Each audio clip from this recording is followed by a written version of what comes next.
Қаралы сұлу 7-ші бөлім. Ал бейбіт болса құдды басқа әлемге еніп кеткендей еді. Ауылдағы, ондағы мал жанды көргенде таңданып жүрді. Мен не айтсам да барлығымен келісіп, барлық жерге менімен бірге барып, жанымда жүрді. Сөйтіп таң қалғанын жасыра алмай, мұнда барлығы Аллаға сенеді екен, әруақты жиі еске алады екен, бәрі Құран оқи алады екен. Бұл жақсы ғой, деп қояды.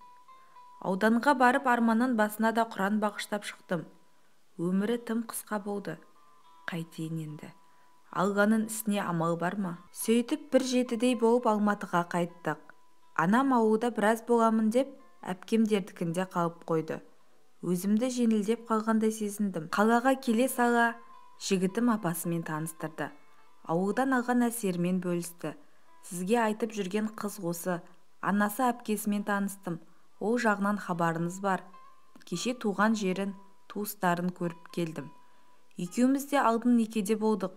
Енді жас емеспіз. Осы қызға үйленемін. Батаңызды беріңіз, деді. Өткен өмірімді ашып барлығын айтпады. Кейін неге бәрін айтпадың десем, өткен өтті, оны қозғай беріп қайтесің? Апашкам үлкен кісі. Оған мен бақытты болсам болды. Өткенді ұмыт. Енді айта бермеші, дейді. Сонымен апасы батасын берді. Бейбіт той жасаймын деп еді, мен керегі жоқ, жай некемізді қидырып ЗАГСке тұра салайық десем, жоқ, болмайды. Саған әдемі ақ көйлек кигізіп, туған туыс достарымды шақырып үлкен той жасаймыз, дейді қуанышпен. Сонымен той күнін белгіледік. Ауылдан біраз туған туыс, анам, әпке жездем келді. Жігітімнің туыстары санаулы ғана екен. Достары мен әріптестері келді. Сөйтіп той жасап үйлендік. Сосын күйеуіммен Көкшетауға Бурабайға демалыс орнына 2-7-ге барып демалып қайттық. Мен бақытты едім. Алматыға келген соң апасы, өздерін бөлек тұра беріңдер, бір қаладамыз ғой, келіп тұрарсыңдар, деп біздің үйде тұратын болып шештік. Оның үстіне күйеуімнің дүкені де осындай еді. Барып қарап тұруға ыңғайлы болды. Анам тойдан кейін әпкемдермен ауылға қайтып кетті. Анам, Нәкөш, саған да келіп тұрамын. Бұл менің де үйім ғой. Немерелерімнің жанында біраз боламын, деді. Сөйтіп тұрмыс құрып тұрып жаттық.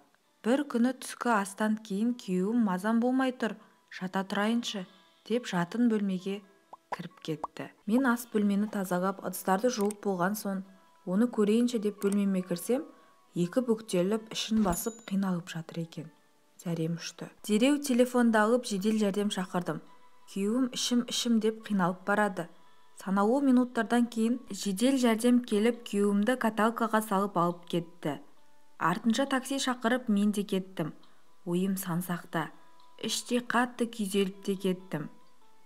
Күйеуімнен айырылып қаламын ба деп қатты қорықтым. Аллай, неге менің басыма мұншалықты қиыншылықты беріп қойдың? Не жазып едім? Бақытымды енді ғана таптым ба дегенде, оны да көп көріп жатырсың ба?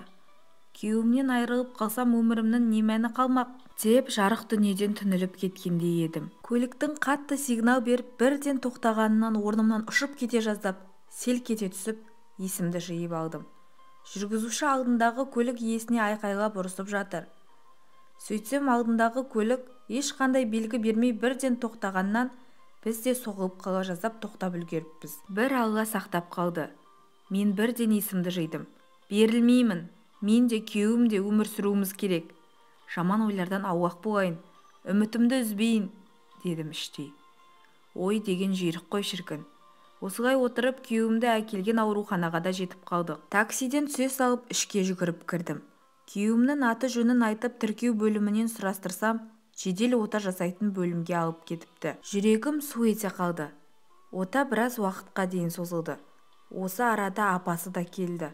Оған хабар берген болатынмын. Осы уақыт аралығында мың өліп, мың тірілген шығармын. Бір ота жасау бөлімінен дәрігер де шықты. Күйеуіңіз соқыр ішек болыпты. Оған приступ беріп, ота жасап тазалап алып тастадық. Жағдайы бір қалыпты. Дегенде, тұрған жерімде отыра қалып жыладым. Қатты уайымдап едім. Апам болса жұбатып жатыр. 1-7-ден кейін күйеуім ауруханадан шықты. Енді алдағы өмірім тыныш болса екен, деп тілеймін. Кейіпкерден қорытынды. Менің басымнан өткенді сіздермен бөлісуді жөн көрген себебім бойымдағы күмән мен қорқыныштан арылу еді. Оқырманнан қандай да бір ақыл кеңес болса, анам айтқандай әкем маған қатты налыған екен. Өмірден озар кезде мені кештім деп батасын бере алмай кетті ғой.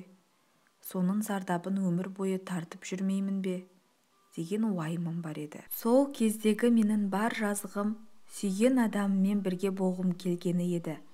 Ал ата-анам менімен санаспады, менің не қалайтынымды да сұрамады. Мектепті жаңа бітірген кезім еді. Мен де өзге құрбыларым секілді оқып білім алғым келді. Тұрмыс құруға дайын емес едім. Оның үстіне сүймеген адамыма. Әкемнің бір ауыз сөзі мен наласы ма, әлде тағдыр ма? Өмірімнің қызғалдақ кезеңін қара жамылып, қайғы қасіреттен көз ашпай өткіздім.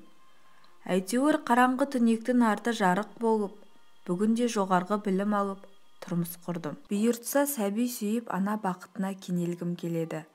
Бірақ бойымды билеген қорқыныштан арыла алмай жүрмін.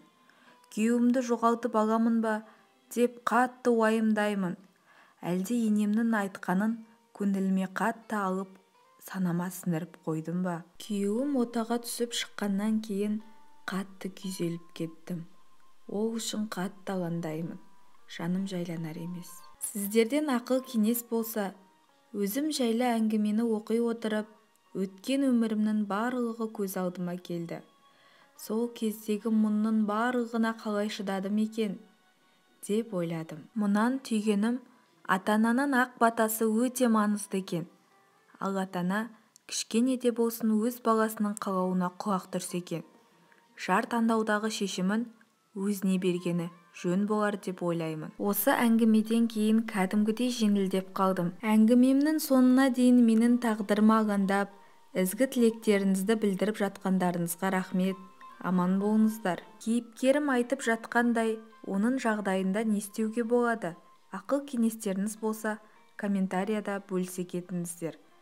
Бұл кейіпкерім үшін маңызды болмақ. Алдағы уақытта Назгүлге жан тыныштығын тілеймін.